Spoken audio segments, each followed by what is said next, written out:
Varicose veins బాధితులకు శుభవార్త. హైదరాబాద్ లో కన్సల్టేషన్ మరియు 3,500 రూపాయల colour Doppler test Avis hospitals లో ఉచితంగా పొందండి.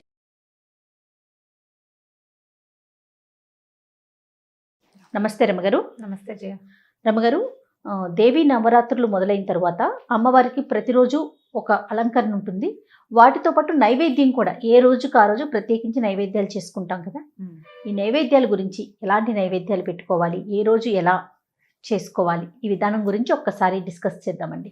మామూలుగా మన అమ్మవారి పూజ అనగానే లలితా సహస్రనామాన్ని ఫాలో అవుతాం. అవును, లలితా సహస్రంలో ప్రత్యేకంగా కొన్ని నామాలు, అమ్మవారి నామాల్లోనే ప్రత్యేకంగా ఆవిడకి ఇష్టమైన ఆహారాన్ని గురించి చెప్పేస్తారు. అందులో పాయసాన్న ప్రియ అని చెప్తారు. తర్వాత స్నిగ్ధౌదనాసక్త హృదయ అంటారు. తర్వాత ఏమో ముద్గౌదనాసక్త చిత్త అంటారు.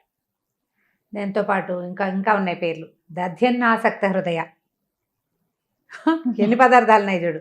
హరిద్రాన్నైక రసిక, ఇట్లా వరుసగా పేర్లు చెప్తారు. మనకి లలితలోనే చెప్పేస్తారు. లలితలోనే నామాలు అమ్మవారి. పాయసాన్న ప్రియ త్వక్త పశులోక భయంకరి, అదే మొట్టమొదట పాయసాన్నంతో ఆమెకి ఇష్టమైన ఆహారాలు చెప్పుకొస్తారనమాట. ఇవి మనం వరుసగా మనం చేసుకునే పదార్థాలు ఏమిటి? పాయసము, హరిద్రాన్నము అంటే పసుపు పచ్చటి అన్నం, పులిహోర.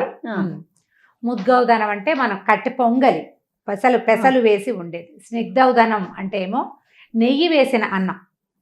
అన్నంలో నెయ్యి వేసి కొద్దిగా పంచదార చిలకరించి పెడతారు. కొత్తది కదా. గుడ అన్నము బెల్లంతో వండిది, అంటే చక్కెర పొంగలి లాంటిది గుడ అన్నము. తర్వాత ముద్గౌదనం చెప్పామో మనం. దధ్యన్నాసక్త హృదయ, దధ్యోదనము అంటే పెరుగు అన్నం. నువ్వు తిరగమాత పెట్టి దాంట్లో కొంచెం క్యారెట్, కాస్త కొత్తిమీర కూడా వేసి ఇంకొంచెం రుచిగా చేసుకోవచ్చు, చేయొచ్చు. ఇవి కాకుండా సర్వౌదన ప్రీత చిత్త అని చెప్తారు. అన్ని రకాల ఔదనాలు, అన్నాలు అమ్మకి ఇష్టం. ప్రధానంగా ఇవి ముఖ్యమైనవి. ఎంత కాదన్నా తేలిగ్గా చేస్తాం. పులగం వండుతారు సాధారణంగా. పులగం అంటే ఒక గుప్పెడు బియ్యంలో ఒక అంత పెసరపప్పు వేసి, ఒక్క చిటికెడు ఉప్పు, చిటికెడు పసుపు వేసి వండుతారు. దాని మీద ఒక బెల్లం ముక్క, ఒక నేతి చుక్క వేసి నివేదన చేస్తే మహానివేదన. అది చాలా పెద్ద నివేదన. అమ్మవారికి అత్యంత ప్రీతిపాత్రమైనటువంటి స్నిగ్ధౌదనము, నెయ్యి వేసిన అన్నం. ఇది నిత్యము 9 రోజులు పెట్టుకోవచ్చు. అన్నమే. ఎప్పుడైనా అన్న నివేదన, ఒట్టి అన్నం నివేదన చేస్తే, ఒట్టి అన్నం మనం తింటామా? తినం. ఏవో కూరలు, ఓ కూర, ఓ పప్పు, కాస్త చారు, ఓ పచ్చడి, కొంచెం మజ్జిగ వేస్తామా? అట్లా అన్ని పదార్థాలు కలగలిపి నైవేద్యం పెట్టాలి. వీటితో పాటుగా సాధారణంగా అందరూ చేసేదంటే శాఖ అన్నం, కూరలు అన్నీ వేసి కొద్దిగా పులుసేసి మనం కదంబ సాధన చేస్తాం. అవునండి. బిసిబేళ బాత్ లాగా అట్లా ఏదైనా కూడా చేయొచ్చు అన్న. ఇవి కాకుండా మనం రవ్వ కేసరి ఒకటి చేస్తాము. తర్వాత నూనెలో వేసిన పదార్థాలు ఎక్కడా మనకి ఇందులో చెప్పరు, కానీ లలితలో చెప్పారు. సాధారణంగా మన అలవాటు ప్రకారం ఏంటంటే బలం అని అమ్మవారికి గుడాన్న ప్రీత మనస రక్తవర్ణ మాంసనిష్ట అని చెప్తారు. ఈవిడ ఎర్రగా ఉంటుంది, మాంసనిష్ట దాంట్లో ఉంటుందని. కానీ అమ్మవారికి కళ్ళు అంటే ప్రీతి, అది కనపడుతుంది శ్లోక స్తోత్రాల్లోనే. తర్వాత మాంసాహారం అంటే కూడా అమ్మవారికి ఇష్టం. అంటే ఒక్కొక్క దశలలో ఆమె మాంసాహారాన్ని కూడా స్వీకరిస్తుంది.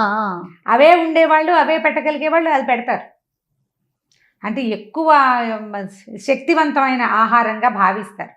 దాన్ని ఏం చేస్తారంటే మినుము దాంతో సమానమని మినుములు పెట్టాలనుకుంటాం. మినుములతోటి అన్నం వండి పెట్టారు కాబట్టి మినుముతో గారెలు చేసి పెడతాం. మినుముతో గారెలు చేస్తాం. అక్కడి నుంచి భూదేవితో సమానమైనటువంటి బూరెల్ని చేసి పెడతాం. భూమి మీద ఏముంటుంది? కొంతేమో నీరు, కొంత భూమి ఉంటుంది. భూమిలో అంతా అదే కదా, సగం భూమి, కొంత అది 70% నీరును, మిగిలిందేమో మట్టి ఉంది. అట్లా ఒక ఒక తీపి పదార్థము, దాని చుట్టూతో ఇంకొక కవర్తో వేసింది. భూగోళానికి సమానమైంది బూరె. అందుకని అది పెడతాం. గారెలు, బూరెలు. మనం కేసరి చేసుకుంటాం. ప్రాంతాలని బట్టి ఇవన్నీ మారుతాయి జయ. కొన్ని చోట్ల మనమేమో బొంబాయి రవ్వతో కేసరి చేస్తాం, రవ్వ కేసరి. గోధుమ రవ్వతో కేసరి చేసే వాళ్ళు కూడా విరివిగానే కనిపిస్తారు. మళ్ళీ ఈ బూరెల్లో కూడా మనం శనగపప్పు బూరెలు చేస్తాం, కందిపప్పు బూరెలు, తర్వాత ఏమో పెసరపప్పు బూరెలు, బొబ్బరి పప్పుతో బూరెలు చేసే విధానం కూడా ఉంది. వీటితో పాటుగా మన ఊళ్ళల్లో మనం విరివిగా వండుకునే పాతకాలం నుంచి వండుతున్నటువంటి పదార్థాలను కూడా అమ్మవారికి నివేదన చేసుకోవచ్చు. అన్నం మెయిన్. ఏ రకమైన అన్నమైనా, వీటిలలో ఈ 6 చెప్పాం కదా, వీటిలలో ఏ రకమైన అన్నాన్ని ఆఖరికి నెయ్యి వేసి ఉట్టి అన్నంలో కొంచెం పంచదార పెట్టినా కూడా చాలా అమ్మకి నైవేద్యం. అలా కూడా పెట్టుకోవచ్చు, అది కూడా పెట్టచ్చు. ఆవిడకి అది కూడా ఇష్టమే. వీటితో పాటుగా మనం పళ్ళు, పాలు, తర్వాత ఏమో వడపప్పు, పానకము, కొబ్బరికాయలు, అన్ని రకాల పళ్ళు, ఏవైనా ఎండు ఖర్జూరాలు లాంటివి, ఎండిన పళ్ళు, డ్రై ఫ్రూట్స్, అవన్నీ కూడా నివేదన చేసుకోవచ్చు. పంచదార పానకమా బెల్లం పానకమా అని అనుమానాలు.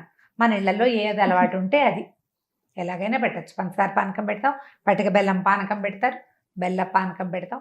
బూరెల్లో పాయసంలో కూడా పంచదార వాడే అలవాటు ఉంటే పంచదార, బెల్లం అంటే బెల్లం. బెల్లం. హరిద్రాన్నయ్యకి రచిక అని చెప్తారు. అమ్మవారికి పులిహోర ఇష్టం అంటే చింతపండు పులిహోర అని శాస్త్రం లేదు. ఆవిడకి పసుపచ్చటి అన్నం ఇష్టం.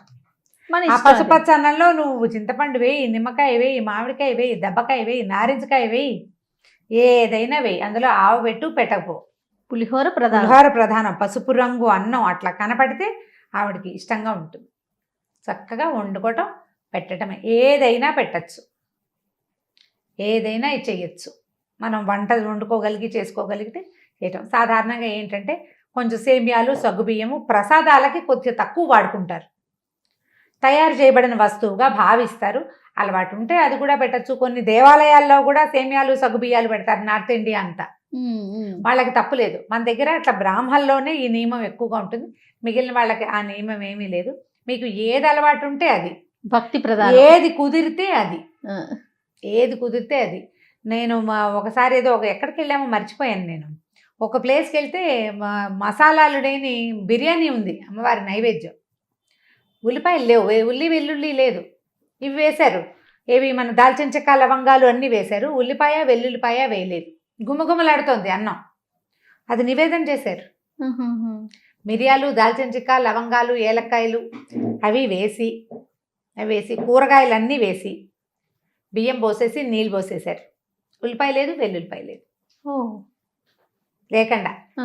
పుదీనా వేసి, మనం రకరకాల అన్నాలు చేసుకుంటాం. పుదీనా ప్రాంతాలను బట్టి రమ్మగారు, అలవాట్లను బట్టి ప్రాంతాలను బట్టి మారుతూ ఉంటాయి కదా.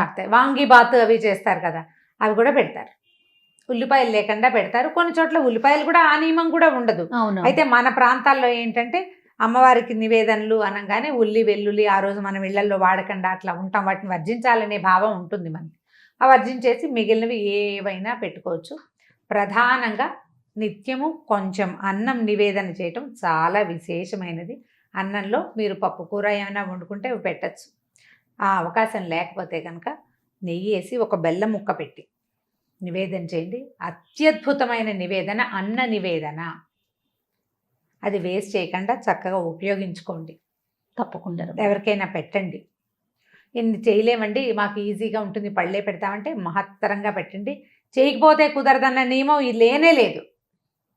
చేయగలిగితే మంచిది, చేయలేకపోయినా నువ్వు చేయగలిగిందేదో చెయ్యి, మానేయకుండా.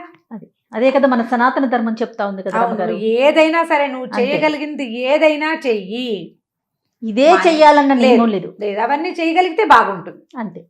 చేయలేకపోయినా నష్టం లేదు. చేయాలన్న ఇంటెన్షన్ ఉంది చూడు, నీది భావన, అది చాలా ప్రధానమైంది. భగవంతుడికి కావాల్సింది క్రియ కంటే భావన చాలా ముఖ్యమైనది. అది చేయాలి. ఆ భావన పెట్టుకుని మీరు చక్కగా చేయదగింది చేసుకోండి. చక్కగా అన్ని రకాల అన్నాలు పెట్టచ్చు.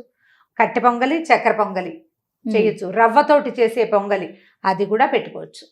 అది కూడా పెడతారు దేవాలయాల్లో. శనగలు పెడతారు నివేదనలకి, అటుకులు పెడతారు కొన్ని చోట్ల, రకరకాలు కదా.